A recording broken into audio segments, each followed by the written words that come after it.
So good afternoon, everyone. Of course, wonderful to have you here, Tony, to talk about, I know, something that's very close to your heart. And we've talked about many P's already before the afternoon has even begun, but philanthropy is one of those big ones. And already it's been highlighted the significance of philanthropy in our society.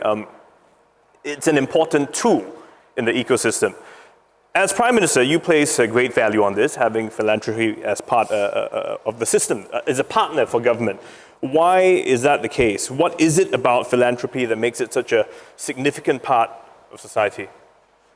Well, Stephen, first of all, thank you very much for having me here to the Philanthropy Asia Summit, and congratulations to the Philanthropy Asia Alliance for the amazing work that they're doing after such a short time in operation. And yes, when I was Prime Minister of the UK, the third sector, as we called the philanthropic sector, was a major part of what we tried to boost in government. And that's because there are things that government can do and there are things that government can't do. Some of the things that government can't do, philanthropy can. Philanthropy can do some of the things government should be doing. And then frankly, you know, government can be slow, right? Very slow. And it can also take a long time to innovate. So, you know, when I first became Prime Minister and I had a large majority in Parliament, I would sit in the cabinet room in Downing Street with a big chair where the Prime Minister sits. And I thought, well, I'm probably the most powerful person in the country. If I take a decision in this cabinet room, something will happen. And then I realized nothing happened. You took a decision, but it kind of disappeared into the system. And so what often the philanthropic sector can do, the voluntary sector, people coming together by their own agency, is they can operate to innovate at a much faster rate than government. So there are many different types of philanthropy, but I think it's wonderful that Asia is now, you know, coming to this issue and trying to do it in a planned way. And it's hard, even though you have a plan, and as you've rightfully pointed out, even though you may have had a plan and certain good ideas, things often don't go according to plan. But so should philanthropy be one of those, your partner who can help you pick up some of those pieces on the side, or is it part of the original ecosystem? Should you be planning with it in mind at the beginning? Okay, so I think it's really important to recognize that philanthropy comes in many different shapes and sizes. So you can have philanthropy which, for example, alleviates immediate suffering. And you know, if you have a famine in a particular part of the world, or you've got an immediate crisis, and then there are organizations like the World Food Programme that you might give the money to. Then there is philanthropy which is designed for a specific purpose. So you might give an amount of money in order to cure a particular disease. Mm-hmm. And then there's local philanthropy. So what Temasek Trust does in Singapore and elsewhere at a local level is you know, it will be small amounts given, but they will have an impact in the local community. There are some people in the US today, for example, Mrs. Mackenzie Scott, who, you know, will give money, literally just give the money to certain organizations, and they just hand the money over to them, and those organizations do their work. And then you've got philanthropy which tries to be more transformative, which I think is a lot of what this summit is about. So how do you, for example, help farmers to grow their crops more effectively? Right? How do you improve education or healthcare systems so that the impact is durable? You know, that philanthropy is tougher and more difficult, and probably requires you to work alongside government. Right. Because if government doesn't support that philanthropic endeavor, it's going to become much more difficult to do. So in a way, does that mean corporations, for example, who want to get in and give, they should kind of choose the best model that they think would work for them and the goals that they are hoping to achieve as well? Yeah, it depends what you're trying to do. So if you're working, for example, in the climate issue, and I think as was very obvious from what Desmond was saying, that the big challenge in climate today is how do you help countries transition where they've become very dependent on fossil fuel, how do they transition to clean energy? And then, and my institute works in over 30 countries in the world. By the end of this year, it'll be 40. And, we're working with a lot of these countries on energy transition. It's not just about them transitioning from fossil fuel. It's also they have an additional requirement for energy. I mean, the population of Africa, for example, is going to double in the next 30 years. It's 1 billion to 2 billion people. Now, these people need electricity. We need electricity and power generation today. We need connectivity. If you're not connected to the internet today, your ability to develop is going to be constrained. So the big challenge is, how do you finance that transition and that development? Now, the reality is, I'm afraid, that over the last few years, the amount of climate transition money going into renewable energy projects in the developing world has fallen, not risen. The amount of finance going into renewable energy has increased, but it's often increased in the developed world, right? So if you want to get that climate finance into the developing world, how do you, for example, make sure that those countries have got the projects in investable form so that people can direct the finance to it? Because if the projects aren't investable, then you can have as much private finance swilling around the world as you like, but it's not going to go into those projects. So this is where it's important, the idea of partnerships between public, private, and philanthropic sectors. It's so important. Each has their role to play, but in combination, they will do it far better. So we have a project, for example, to help governments put their clean energy projects in a form in which international investors can go and put their money. But in that case, for instance, did you come up with the idea first and then go to government and say, let me help you on this journey? Because to get everyone on the same page at the same time is sometimes virtually impossible. Yeah, no, it's definitely true. But what we did was talk to governments, and they would be honest about their problem. They would say, yeah, we want to transition to clean energy, but how do you finance it? Right, and did you have to, so was the money an incentive to incentivize them in that sense on their journey? Well, if you want to make a project investable, there's got to be a rate of return for the investor. You may have to reform your public utility. You may have to provide a new regulatory framework into which investors come.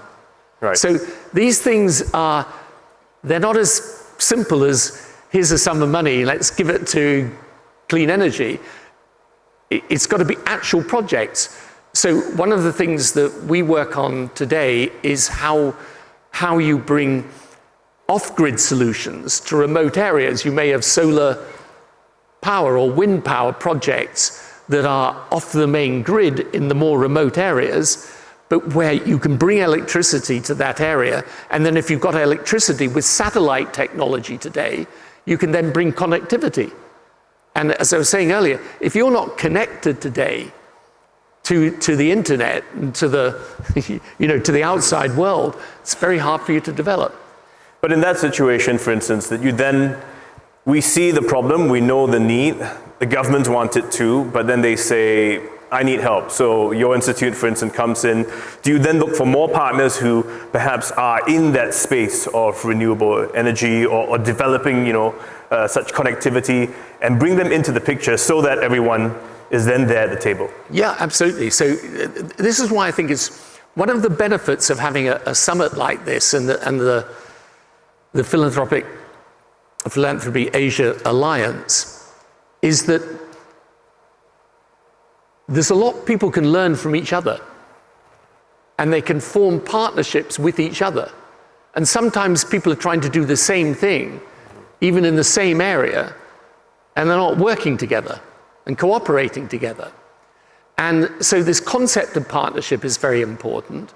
And the other thing I would emphasize today more than ever before is the role of technology. I mean, there are things happening in the technology sector that can allow you, for example, to do a smart grid, that can allow you For example, this whole satellite technology and the connectivity it brings is new technology. There are things you can do in education and healthcare today through the use of technology that a few years ago you couldn't. So I think this is where it's important that people are engaging with each other and learning from each other, because by doing that, they're going to have much more impact on the ground. Right, so it really is about the partnerships and the collaboration. Yeah. That's, I guess, a way more effective approach versus going it alone. Yeah, and look, I always say to people that the problem with the political world, I was Prime Minister for 10 years, which is quite a long time to be in government. I always say to people that the journey in government is you start at your most popular and least capable. And then you end, now you tell us, yeah. And then you end at your most capable and least popular. But by the time you've done your 10 years, you're saying, look, I really know how to do this now, so just let me get on with it. But so the thing is, you learn a lot from engaging in the doing. And the other thing that's really important, I think, with philanthropy is to be prepared to try things. Don't get locked into one model of doing things. And this is why I say technology is so important today, because particularly with generative artificial intelligence, you're going to be able to do things in a way that, as I say, a few years ago, people couldn't even imagine. And therefore, one thing that's really important for the philanthropic sector is to keep an open mind itself as to innovation and new ways of doing things. Would you say the sector, philanthropy is often a big word that, some people like to use. It sounds good, but again, many have the impression that it's a certain group of people, the more well-to-do can afford it, big companies. It's not really on the plate of everyone out there. Has that changed? And how is it more, would you say it's even more relevant in this day and age when things are so volatile, when there's so much happening in the world? Is it more relevant today than it was in the past? Yeah, it's more relevant today because the world is changing so fast. There's a huge need for innovation. And that's not always going to come from But should it come from that sector, from philanthropy? One would think it's the startups, the technopreneurs, they're the ones leading the way. Yeah, and they can be. But sometimes these technologies, for example, today you can do interactive teaching using artificial intelligence. And probably if you want to improve the educational opportunities for children in a lot of the most disadvantaged parts of the world, you need two things. They've got to have electricity, they've got to have connectivity. Right. And if you've got that, then you can use much more imaginative ways of teaching today. You can do healthcare completely differently today. There's going to be, one of the things my institute works on is how you do genomic sequencing, right? Which you can do today in a much better and easier way than you ever could before. You're going to have, over these next few years, partly as a result of what happened in COVID, you're going to have new injectables, new vaccines, new treatments that will be for communicable, but also for non-communicable diseases. Right. Heart disease and cancer are still the biggest killers of people, even in the developing world. You're going to have a whole range of new things. But how do you make those things available to the broad mass of people? Well, the answer is you're going to have to reform your healthcare systems. Philanthropy can play a huge role in achieving that. Okay. So that's the role it plays in having come in to help, I guess, bring what is best, bring the vaccines, bring the injectables to the masses. It should be, but should they also wait till the technology is further down the line and then say, let me put my money there now that I know it actually works? Should they be leading the way and championing and trying? Well, it's a question of what you want to do. So for example, this is why I say that the thing is, there's a difference between immediate help for people. You might fund a particular healthcare center, right? And that is a very valuable piece of philanthropy, right? You're giving to a particular thing for a particular purpose, and that purpose is likely fulfilled. But if you're trying to change a healthcare system so that you're switching it from cure to prevention, then you may intervene through the use of philanthropy to help countries build the infrastructure that is necessary, the digital infrastructure that's necessary to change healthcare on a basis that's going to make, in the end, a transformative difference to that country. And these are things that we're able to do today. So I would say that for philanthropy, there are many, many more avenues that you can use today for transformative change than you ever could, even when I left office a few years back. Then on the flip side, what are the limitations? Well, the limitations are very obvious. In the end, there are some things that only government can do. Mm-hmm. And this is why it's important for philanthropy, if it wants to be in that transformative space, it should have a relationship with government. This is why we work with governments. I mean, my institute works with governments to help them deliver change. Because what I found in government, as I was saying earlier, is the hardest thing is to get anything done, right? And that challenge of governing is, the biggest challenge that a country faces. So you can take two countries side by side. You look around the world today, you can see many examples. One succeeds, one fails. They've got the same potential, the same population, maybe the same resources. What's the difference?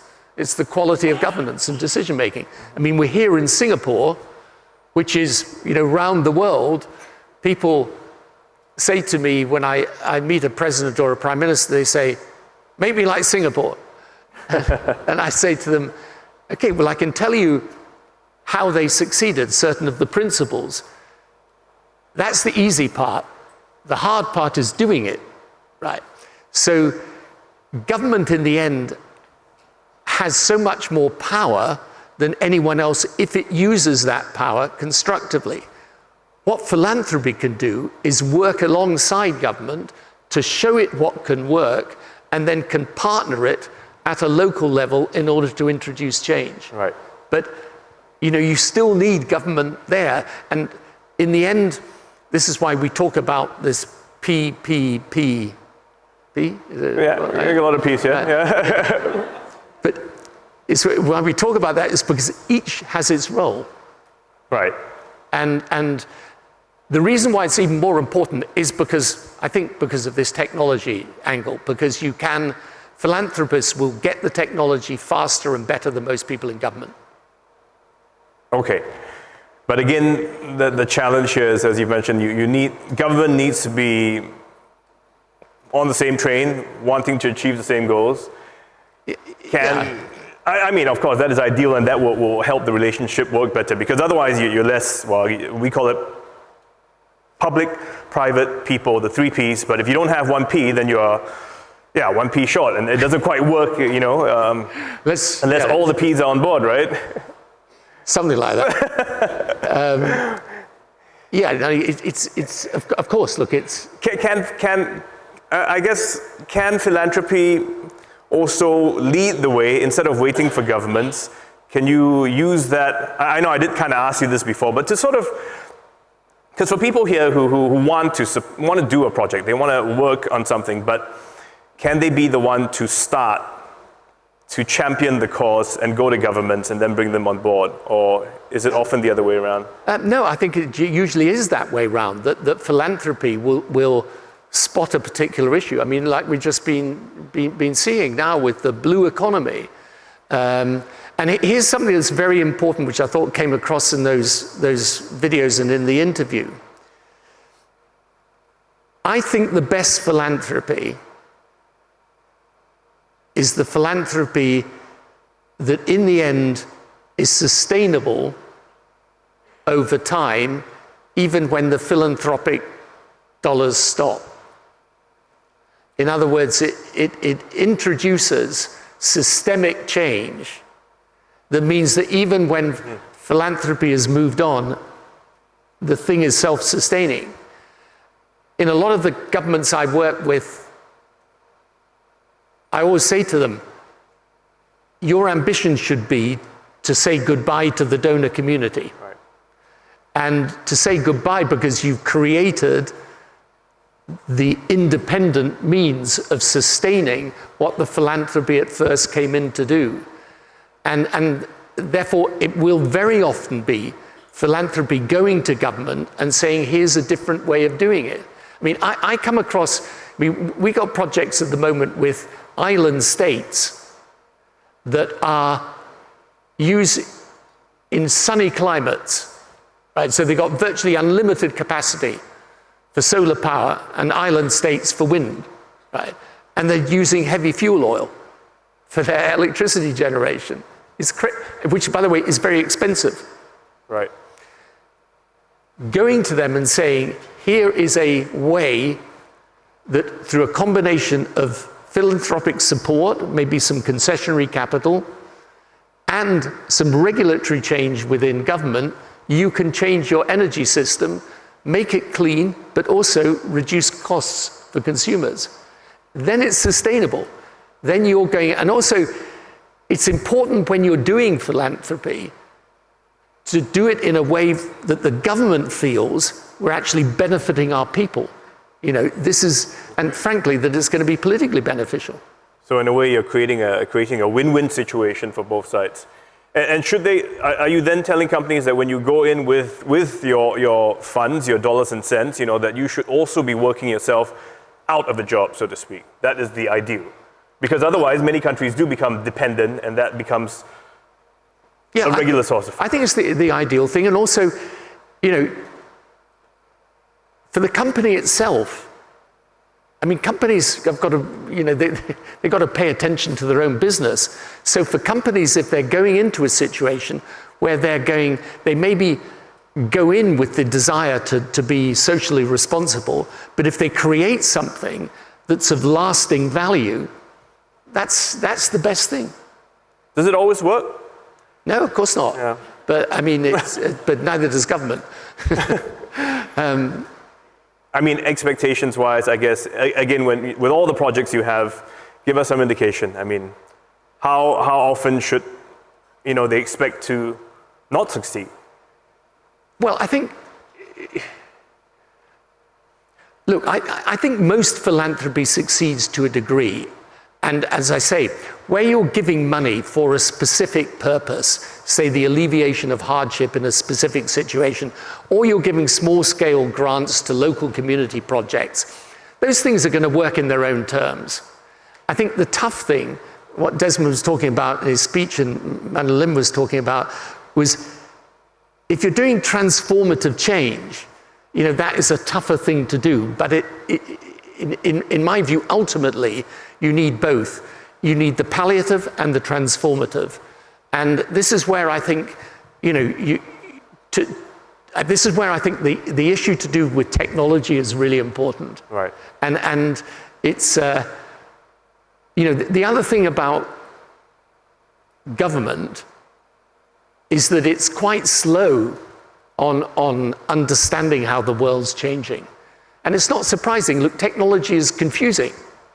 You know, especially if you're kind of from my generation, and you know, a short time ago, I was asked to go and give a speech on cryptocurrency. Okay. Yeah. Wow. Yeah. I wouldn't, peg you for that kind of guy, to be honest. No, you're absolutely right.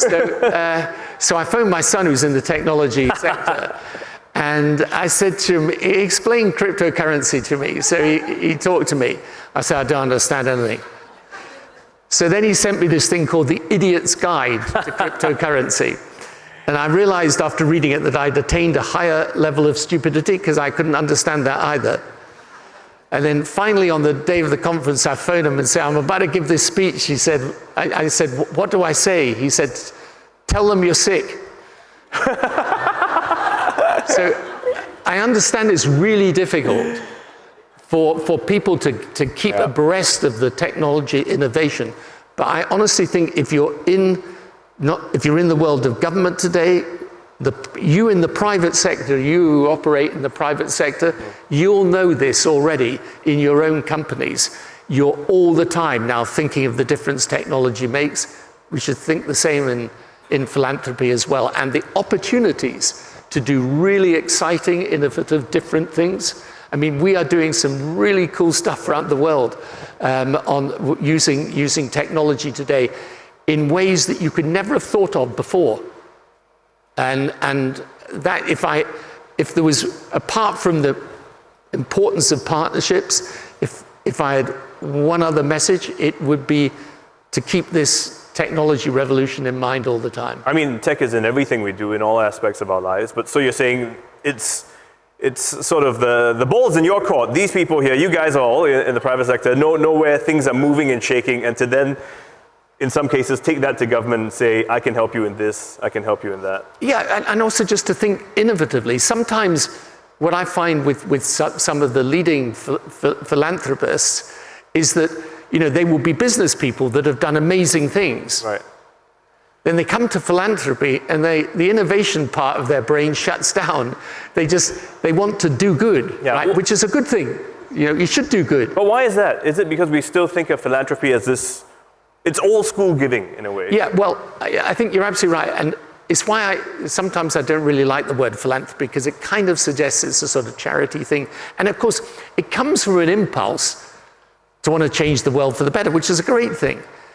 But the hard-headedness that brought you to success, don't check that out of the door when you go through into the philanthropic sector. Keep it with you.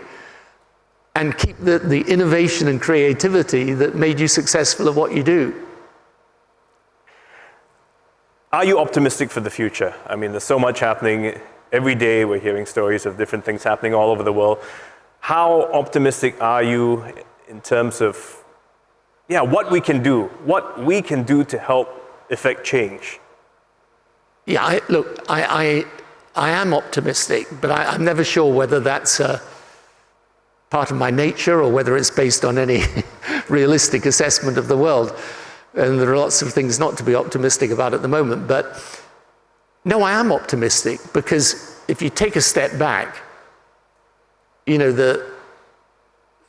just remember, if you think of the numbers of people dying from preventable disease, it's fallen significantly. If you think of the numbers of people lifted out of poverty, particularly here in Asia, over the last 30 years, it's been dramatic. Never happened before in human history. And we have the opportunities today, particularly through technology, to effect massive change. So I am optimistic, but I do think there's a certain call to action, because a world that is changing very fast can also change badly. And so it's important people recognize the importance of coming together, of trying to think things through together, and of creating this community of interest. Because in the end, the thing that will make the world better, more prosperous, more peaceful, is if it's open up to each other. Right. And I think, you know, I sometimes say particularly if I'm addressing young people today, I say the world belongs to the open-minded. You know, the people who are open-minded across the boundaries of race and faith and culture and nation, those are the people that will succeed in the world today. And, you know, that's why education is so important. What does education do? It opens your mind. And, you know, we have the opportunity today to make transformative change. And in the climate space, we have, particularly if we invest in the right technologies and if we work together in this climate finance space, I think we've got the opportunity to change the paradigm on climate change and the environment, but only if we work together, you know, only if we're prepared to come together. And the whole, you know, the fact, I mean, I think a few years ago,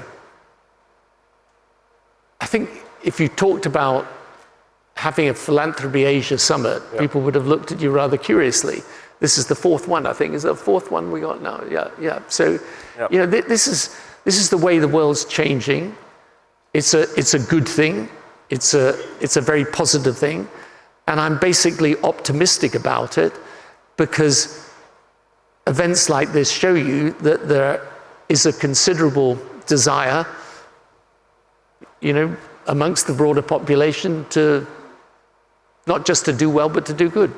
And to do good for each other. I mean, it's all about the people, everyone in the room. It's those relationships and those ideas that if we come together, we can therefore be partners in action.